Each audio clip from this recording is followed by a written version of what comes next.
జై శ్రీరామ్, అందరికీ నమస్కారం. వెల్కమ్ టు న్యూస్ సెకండా. నేను మీ కస్తూరి శ్రీధర్. ఈ హెడ్లైన్ చూస్తున్నారా? ఆర్ఎస్ఎస్ వచ్చేసి తీవ్ర సంస్థ అంట.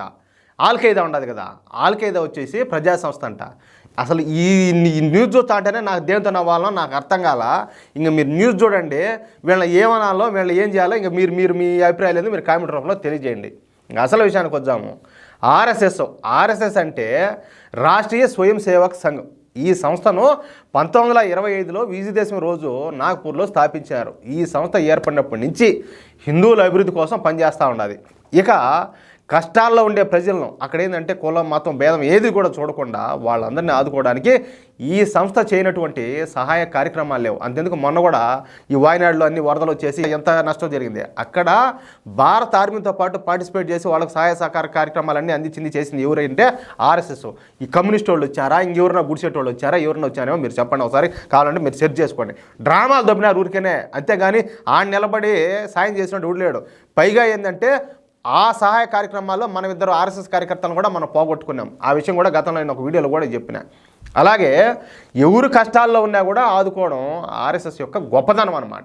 అసలు ఆర్ఎస్ఎస్ అనేది కన్నా లేకపోతే మన దేశం ఇప్పటికే క్రైస్తవ దేశంగానో లేకపోతే ఒక ఇస్లామిక్ దేశంగానో మారిపోయిండు. అర్థమవుతుంది మీకు? భారతీయ జనతా పార్టీ కూడా ఆర్ఎస్ఎస్ విభాగాల్లో ఒకటి అన్న విషయం ఈ ఊరు కూడా మర్చిపోకూడదు. ఇక అసలు విషయం లేకొచ్చే మదర్సాలు తెలుసు కదా. మదర్సాలు అంటే ఏందో మీకు? మన దేశంలో ఈ మదర్సాలు ఏంటంటే కొలలుగా ఉన్నాయి. మన దక్షిణ భారతదేశంలో ఈ మదర్సాలు చాలా వరకు తక్కువగా ఉన్నాయి, కానీ ఉత్తర భారతదేశంలో దాదాపు ప్రతి మండలంలో కూడా ఈ మదర్సాలు ఉంటాయన్నమాట. ఈ మదర్సాలలో పిల్లలకు విద్య నేర్పుతూ ఉంటారు. ఇక ఉత్తరప్రదేశ్లో ఒక పేరెంట్కి కన్నా ఒక మదర్సా ఒకటి ఉండదు. ఈ మదర్సా వచ్చేసి ప్రయాగ్రాజ్లో ఉండడం మూలంగా దీనిని ప్రయాగ్రాజ్ మదర్సా అని అంటారు. అయితే ఈ మదర్సాపై ఈ మధ్య యోగి ఆదిత్యనాథ్ ప్రభుత్వానికి అనుమానం వచ్చింది. వాళ్ళకి అనుమానం వచ్చిందంటే అక్కడ ఏదో విషయం ఉండే ఉంటుంది, మీకు అర్థమవుతుంది కదా. ఈ మదర్సా కార్యకలాపాల మీద వాళ్ళైతే విచారణ స్టార్ట్ చేశారనమాట. అంటే వాళ్ళకి అనుమానం వచ్చింది, దాని మీద వాళ్ళు వచ్చేసి ఇంకా ఎంక్వైరీ స్టార్ట్ చేశారు అంతే. ఆ మదర్సా విషయంలో కొన్ని విస్తుగొలిపే కొన్ని వాస్తవాలు అయితే బయటకు వచ్చాయి. అవన్నీ మీరు చూడండి ఒకసారి. అసలు ఈ న్యూస్ విన్న తర్వాత నవ్వుకోవాలో, బాధపడాలో, జాలిపడాలో, ఇట్లాంటి వాళ్ళని అయితే మెట్టు తీసుకొని వంగన పెట్టి కొట్టాలనో నాకే అర్థం కాల. ఇంక మీరు చూడండి, ఈ మదర్సాలలో పిల్లలకు రాష్ట్రీయ స్వయం సేవక్ సంఘను ఒక తీవ్రవాద ఆర్గనైజేషన్ అని చెప్పి పాఠాలు చెప్తున్నారంట మదర్సాల్లో. ఇప్పుడు గురుకులాలు ఉన్నాయి, గురుకులాల్లో ఇదిగో ఈ మతం వాళ్ళు అట్లా, ఆ మతం వాళ్ళు ఎట్లా అని చెప్పేసి ఆడన ఏ గురుకులాలు అన్నా చెప్తారా? చెప్పరు, ఎట్టి పరిస్థితుల్లో చెప్పరు. కానీ ఏంటంటే ఆడదానికి భిన్నంగా జరుగుతుంది. ఆర్ఎస్ఎస్ అనేది ఈ ప్రపంచంలోనే అతిపెద్ద తీవ్రవాద సంస్థని పిల్లలకైతే అక్కడ విషయాన్ని నూరిపోస్తున్నారు. ఆర్ఎస్ఎస్ తీవ్రవాద సంస్థ అని చెప్పేసి పోస్టర్లను వేసి మరీ పాఠాలు చెప్తున్నారంట. చూడండి ఎంత దారుణం అంటే, చిన్న పిల్లల నుంచి అంటే వాళ్ళకి ఇప్పటి నుంచే వాళ్ళ మెదడులో విషబీజాలు నాటే ప్రయత్నం అనమాట.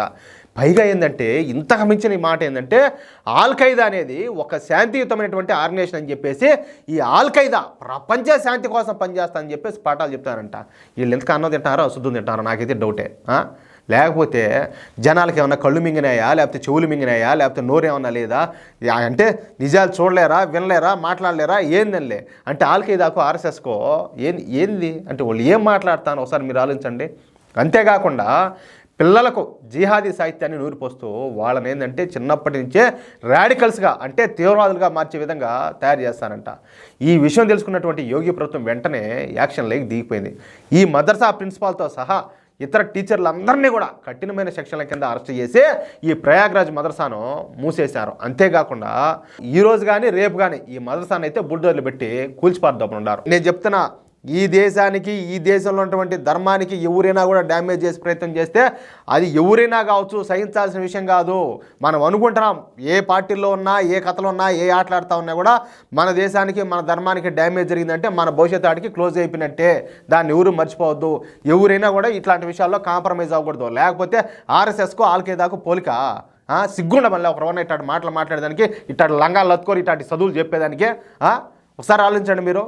ఈ వీడియోపై మీ యొక్క అమూల్యమైన అభిప్రాయాలను దయచేసి ప్రతి ఒక్కరు కూడా ఖచ్చితంగా కామెంట్ రూపంలో తెలియజేయాలని చెప్పి కోరుకుంటూ, నేనేమన్నా తప్పు చెప్పినానో ఒకసారి ఆలోచించండి. ఆల్-ఖైదాకు ఆర్ఎస్ఎస్కు తేడా ఉందా లేదా అట్లా. అలాగే ఈ వీడియో నచ్చితే దయచేసి లైక్ చేయడంతో పాటు ప్రతి ఒక్కరు కూడా షేర్ చేయండి. ఈ న్యూస్ చదువుతా ఉంటే నా కడుపు మండిపోతుంది, సిగ్గుండ మళ్ళీ. అసలు అలాంటి వాళ్ళు ఈ దేశంలో ఉండడానికి అర్హులా ఒకసారి ఆలోచించండి.